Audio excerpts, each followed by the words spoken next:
Salam əziz uşaqlar. Bu günləri bizim yeni dərsimiz Riyaziyyat 4-cü sinif dərsliyimizdən ikinci hissə kəsirlərin toplanması və çıxılması. Yəni gördüyünüz kimi məxrəcləri bərabər olan kəsirlərin toplanması və çıxılması qaydasını izah edəcəm. Kəsirlərin toplanması və çıxılmasında burada bizim üçün hələ ki çox asan başlayıb, çünki kəsirlərin məxrəcləri bərabərdir. Məxrəcləri bərabər olan kəsirləri toplamaq və çıxmaq üçün ilk öncə toplamadan danışım sizə.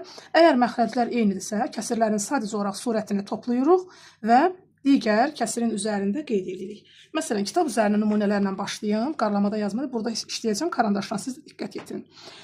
Uşaqlar, istənilən hər hansısa bir kəsir bizə verdiyi zaman kəsirin məxrəcini saxlamaqla həmin kəsirin surətindəki olan rəqəmi onun sayı qədər 1-ə bölə bilərik. Yəni, bir şəklində yaza bilərik. Məsələn, 4-də 3 bərabərdir. Məxrəcimiz 4-dür. Məxrəc olduğu kimi qalır. Surətimiz isə 3-dür. Surəti mən 3-ü bölürəm 1-ə və o 1-ləri toplayıram. 4-də 1, üstə gəl 4-də 1, üstə gəl 4-də 1 şəklində yaza bilərəm. Gəlin, burada nümunəni göstərim sizə. Məsələn, burada 8-də 5 verib bizə. 1, 2, 3, 4, 5.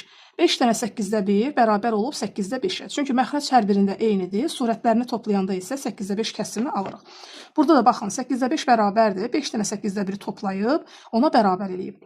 Və ədəd oxunda da gördüyünüz kimi bu bizim kəsirin ədəd oxudur və burada da qeyd edib ki, 8 yerə bölüb, kəsir oxunu 8 yerə bölüb və burada 8-dən 5-ə qədər gəlib, 8-də 1-lərlə qeyd edib və bizə 8-də 5 kəsirini göstərmiş olub. İndi isə burada bizə 2 dənə kəsirin toplanmasını verib. 8-də 3 və 8-də 2 kəsirləri nəyə bərabərdir? Gördüyünüz kimi kəsirlərin ikisinin də məxrəci 8-dir. Və bu zaman biz nə edirik? Məxrəclər olduğu kimi saxlanılır, yalnız surətlər toplanır. Çünki məxrəclər eynidir. Məxrəcləri bərabərləşdirməyə ehtiyac yoxdur. Məxrəclərimiz onsuz da bərabərdir. 8 olduğu kimi qalır. 3 və 2-ni topladığımız zaman alırıq 5. Gəlin, burada bələdçi tapşırığının üzərində işləyək. Bu öyrənmə hissəsidir. Məsləhət görərdim ki, hər biriniz bu öyrənmə hissəsini özünüz üçün öyrənəsiniz. Bir beyninizdə sual cavab eləyəsiniz özünüzü. Ondan sonra bələdçi hissəsinə keçək. Bələdçidə uşaqlar bizim üçün sxem verib və biz burada kəsiri toplamalıyıq. Gördüyünüz kimi 4 hissəyə bölüb. Deməli, burada bizdən toplamaq istədiyi digər hissə 5-də 2-dir. 5-də 2-ni bizə verib. Baxın, bura qeyd edə bilərik. 5-də 2 üstə gəl. Bu da nədir uşaqlar? 2 hissəsi yoxdur. Bu da 5-də 1-dir, bu da 5-də 1-dir. Ona görə də 5-də 2 və 5-də 2 toplayırıq. Alırıq, bərabər edirik nəyə? 5-də 4-ə. Fikir verdiyiniz kimi uşaqlar, burada bütöv hissə 1 yazıb. Niyə 1 yazıb? Çünki kəsir əgər kəsir və surəti və məxrəci eyni olarsa, həmin kəsir 1-ə bərabərdir. Məsələn, 4-də 4 1-ə bərabərdir. 7-də 7 1-ə bərabərdir. 10-da 10 özü 1-ə bərabərdir. Yəni, kəsir və surət eyni, məxrəci eyni olarsa, o 1-ə bərabərdir. İndi isə buna baxıram, B variantına baxıram. 1, 2, 3, 4.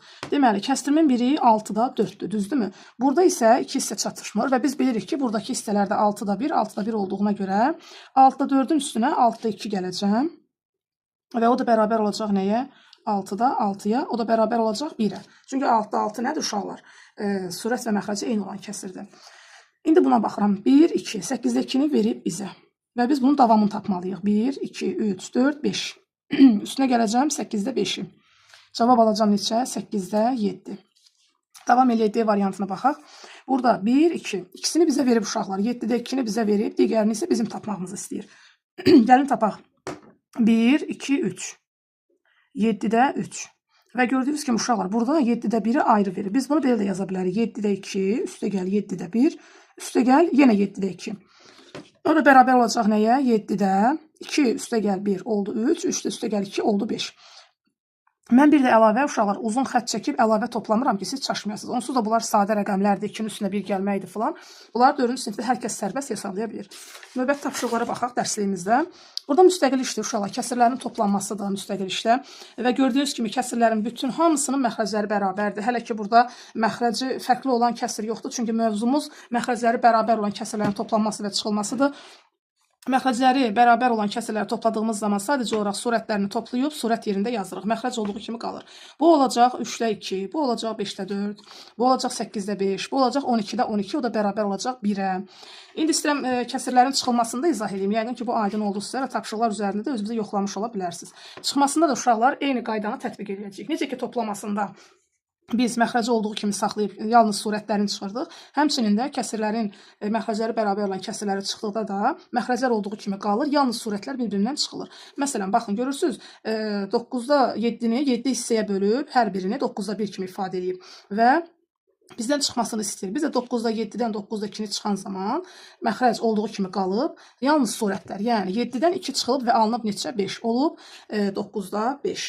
İndi burada da uşaqlar 5-də 4-dən 5-də 1 çıxır. Təbii ki, bu 5-də 3 olacaq. Burada 7-də 4 olacaq. Burada 9-da 3, 10-da 3, 12-də 5, 15-də 5, 18-də 9. Bax, bu qayda ilə ardıcıl gedəcək. Gəldik, burada bir dənə bizə maraqlı olan bir məqam var. Bunun da izahını verim.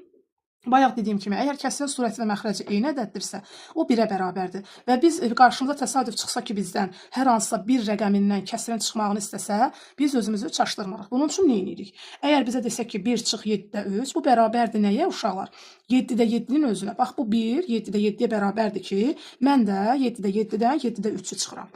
Eyni bayaqki qaydaya gətirirəm. Məxrəcləri bərabər olan kəsir formasına salıram.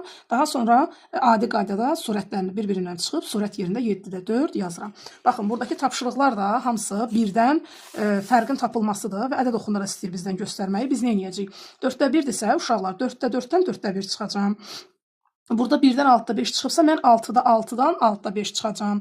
Yəni, məxrəcini bərabər olanda asanlıqla bir-birindən çıxa biləcəm. Burada 1 çıx 8-də 5 deyirsə, mən bunu 8-də 8 çıx 8-də 5 gözündə görəcəm və o cür asanlıqla çıxmamı yerinə yetirəcəm. Daha sonra burada bizim üçün keçmiş dərsimizdə olan bir nümunə gətirib bizə. Deyir, hesablayın, daha sonra cavabı İxtisar olunmayan kəsir şəklində yazın. Biz ixtisar olunmayan kəsiri necə yazırdıq uşaqlar? Mümkün qədər onu bölürdük və sonda bölünə bilməyəndə o artıq bizim ixtisar olunmayan kəsirimiz adlanırdı. Məsələn, bir nümunəni buradan götürək. Bu qəliz gəlir. Gəl bunu izah edeyim. 1 çıx 15-də 5. Əvvəlcə mən bunu cavabını tapmalıyam. Cavabını tapmaq üçün nə edəcəm? Bu mənim gözümdə olacaq 15-də 15. Düzdürmü? Daha sonra 15-də 15-dən 15-də 5-i çıxanda yerdə neçə qalacaq? 15-də 10. Mən kəsirimi aldım. Birinci şərti ödədim. İkinci şərt də bizə nə deyir? İxtisar olunmayan kəsir şəklində yaz. Mən 15-də 10-u hər ikisini nəyə bölürsəm tamamilə bölünər və orada digər kəsirim ixtisar olunmayan alına bilər. 5-ə bölə bilərəm. Gəlin bölək 5-ə. Çünki digərinə bölsəm 10 bölünməyəcək. İkisini də 5-ə bölsəm, deməli onu 5-ə böləcəm 2. 15-i də 5-ə böləcəm, olacaq 3. 3-də 2 kəsir də bilirsiniz ki, ixtisar olunmayan kəsirdir. Digər kəsirləri də bu qayda ilə nə edəcəyik? Həm toplayacaq, həm çıxacaq. Ondan sonra isə ixtisar olunmayan kəsirə qədər kəsir şəklində yazacaq. Sonra burada bizim məsələmiz var. Yəqin ki, bunlar asan oldu. Artıq özünüz hesablaya biləcəksiniz. Burada məsələlər var. Bunların da izahını verim. Kimin fikri doğrudur və cavabınızı izah edin. Anar deyir ki, 5-də 2 ilə 5-də 1-i toplayıb 10-da 3 alıb. Deməli, Anar neyini uşaqlar? Səhvə yol verib. Çünki məxrəcləri də toplayıb. Məxrəcləri eyni olan kəsirləri biz bayaq öyrəndik ki, toplamaq olmaz. Məxrəcləri olduğu kimi qalır. Yalnız və yalnız surətlər toplanır. Anar səhvə yol verib. Amma Aynur deyir ki, 5-də 2 üstə gəl 5-də 1 bərabərdir 5-də 3. Aynurun fikri isə düz fikirdir. Çünki Aynur sadəcə surətləri toplayıb. Məxrəclər olduğu kimi, 5-i olduğu kimi saxlayıb. Gəlin 12-ci məsələyə baxaq. Səbinə piroqun 5-də 4 hissəsini 2 dostu arasında bölmək istədi. O bunu müxtəlif cür necə edə bilər? Deməli, 5-dən 4-ünü neyini uşaqlar? 2 dostu arasında bölmək istəyib. Mən bu 5-də 4-ü, baxın, 5-də 1, 5-də 1, 5-də 1 və 5-də 1 şəklində yazaram. Daha sonra necə yaza bilərəm? Və həmin bu 5-də 4-dən kəsirlərin çıxılması qaydasına əsaslanaraq 5-də 4-dən 5-də 2-sini çıxaram. Yerdə qalar neçə? 5-də 2. Deməli, yarısını bir dostuna verib, yarısını da, yəni 5-də 2-sini də digər dostuna verib. 13-cü məsələyə baxaq. Maşın əvvəlcə yolun 7-də 2 hissəsini, sonra isə 7-də 3 hissəsini getdi. Maşın yolu tamamlamaq üçün daha hansı hissəsini getməlidir? Bayaq da dediyim kimi uşaqlar, əgər kəsirin surət və məxrəci eyni olarsa, o zaman tamamlanmış olur. Yəni 1-ə bərabər olur. Burada mən nə edəcəm? Əvvəlcə gedilən yolun hər iki hissəsini toplamalıyam. 7-də 2 və 7-də 3-ü toplayacağam. Yəni yazacağam ki, 7-də 2 üstəgəl 7-də 3 bərabər olacaq nəyə? 7-də 5-ə. Və bu yolun tamamlanması, yəni 1-ə bərabər olması üçün nə etmək lazımdır? 1-ə bərabərləmək lazımdır. 1 neçədir? 7-də 7-yə bərabərdir. Mən bu 7-də 7-ni 7-yə bərabərləmək üçün nə etməliyəm uşaqlar? 7-də 7-dən 7-də 5-i çıxıb alıram həmin bu kəsirimi. 7-də 2 kəsirimi. Yəni yolun 7-də 2 hissəsi gedilməlidir. Sonuncu məsələyə baxırıq burada dərsliyimizdə. Elxan pəncərələri bərabər, məxrəcləri bərabər, birinin surəti 6, digərinin surəti 7 olan 2 kəsir topladı və cəminin 1-ə bərabər olduğunu tapdı. Elxan hansı kəsirləri topladı? Deməli, uşaqlar, surətin biri 6-dır, birinin surəti isə 7-dir. Deməli, əgər bunun surəti və cəminin deyir uşaqlar 1-ə bərabər olduğunu tapdı.